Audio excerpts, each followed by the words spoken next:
भारत के खिलाफ Donald Trump के टैरिफ वॉर के बीच पहली बार रूस के राष्ट्रपति व्लादिमीर पुतिन ने कैमरे पर आकर पलटवार किया है। पुतिन ने भारत का नाम लेकर अमेरिकी राष्ट्रपति को जिस तरह की नसीहत दी है, उसके बाद यह माना जा रहा है कि भारत को लेकर अब ट्रंप और पुतिन के बीच खुली जंग शुरू हो चुकी है। पुतिन ने ट्रंप को क्या कहा, यह दिखाने से पहले आपको ट्रंप का नया बयान जरूर सुनना चाहिए। इस बयान में ट्रंप ने फिर से भारत को धमकी दी है। ट्रंप के कहने का मतलब क्या है, इसे हम आपको हिंदी में समझाते हैं। वो ये कह रहे थे कि भारत पर उन्होंने अभी टैरिफ का दूसरा और तीसरा चरण शुरू नहीं किया है। इसका मतलब यह हुआ कि ये जो 50% का टैरिफ उन्होंने भारत पर लगाया है, ये उनका पहला एक्शन है। यानी अभी वो और टैरिफ लगा सकते हैं या प्रतिबंध जैसे कदम भी उठा सकते हैं। उनका यह जवाब पोलैंड के एक पत्रकार के सवाल पर था।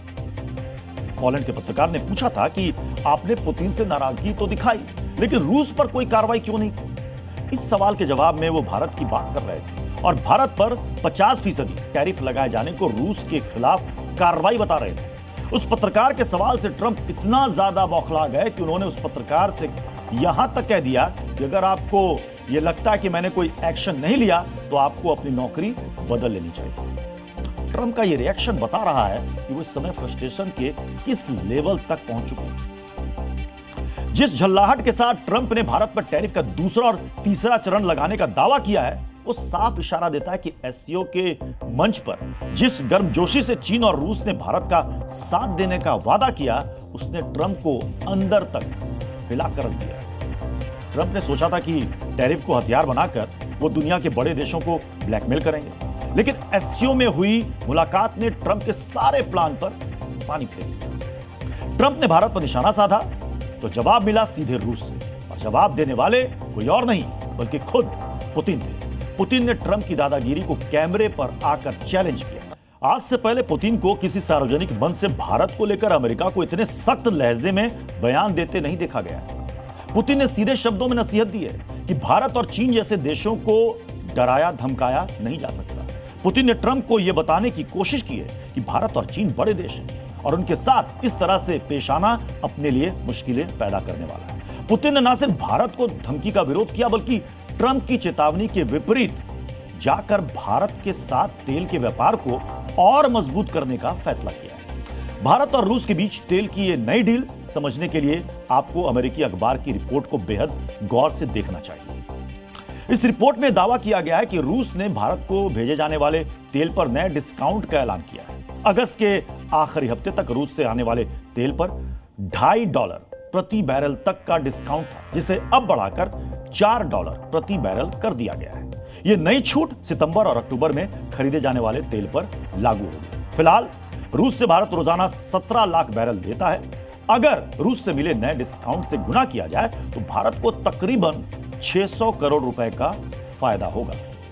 भारत को रूस की ओर से मिलने वाले डिस्काउंट पर हमने आपको कल डीएनए में विस्तार से बताया था। आज हम सिर्फ आपको यह बताना चाहते थे कि इस डिस्काउंट की चर्चा अमेरिकी अखबारों में भी चल रही है। तेल पर नया डिस्काउंट और ट्रंप की टैरिफ वाली नई धमकी के बीच पुतिन का स्टैंड क्लियर है। वो भारत के साथ है और ट्रंप के खिलाफ खुली जंग के लिए भी तैयार है। यह ऐसी स्थिति है जिसे शीत युद्ध पार्ट 2 की शुरुआत कहा जा सकता है। पुतिन ने न सिर्फ भारत को लेकर ट्रंप के खिलाफ मोर्चा खोला, बल्कि यूक्रेन युद्ध को लेकर भी एक बड़ा ऐलान कर दिया है। एक इंटरव्यू में पुतिन ने कहा है कि अगर बातचीत से यूक्रेन युद्ध का समाधान निकल जाए तो बेहतर है, वरना मेरे पास इस युद्ध को खत्म करने का दूसरा तरीका भी है।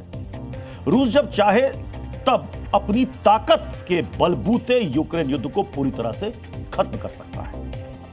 आपको याद होगा, पिछले ही महीने 16 तारीख को ट्रंप ने पुतिन को अलास्का बुलाया था, जहां यूक्रेन युद्ध के सीज फायर को लेकर ट्रंप और पुतिन के बीच में बातचीत हुई। ट्रंप ने भरोसा दिया था कि वो जल्द यूक्रेन युद्ध को खत्म करा देंगे, लेकिन शायद पुतिन ट्रंप की मध्यस्थता को तवज्जो नहीं दे रहे हैं। हम ऐसा क्यों कह रहे हैं, ये समझने के लिए आपको अलास्का की मुलाकात से अब तक यानी कि पिछले 20 दिनों में यूक्रेन युद्ध से जुड़े कुछ आंकड़े जरूर देखने चाहिए। 16 अगस्त से लेकर 31 अगस्त के बीच यूक्रेन पर रूसी फौज ने 3000 ड्रोन और 131 मिसाइलें दागी, यानी औसतन हर दिन यूक्रेन पर 187 ड्रोन और 8 मिसाइलों से हमला किया गया। इस दौरान रूस ने 20 से 25 बड़े जमीनी हमले भी किए और रूसी फौज ने पूर्वी यूक्रेन यानी कि डोनबास से आगे बढ़कर मध्य यूक्रेन के कुछ इलाकों को भी निशाना बनाना शुरू कर दिया है। आर्थिक से लेकर सामरिक मोर्चों तक पुतिन ने ट्रंप के किसी भी आश्वासन या अपील का लिहाज नहीं किया है। यानी पुतिन सिर्फ ट्रंप की नोबल वाली हसरतें पूरी करने के लिए और उन्हें सीज फायर का सरपंच घोषित करने के इरादे से फैसले नहीं ले रहे। वो अपना फैसला अपनी तरह से बिना किसी के दबाव में आए हुए ले रहे हैं। भारत भी यही कर रहा है और यही बातें ट्रंप की बौखलाहट को और ज्यादा बढ़ा रही है।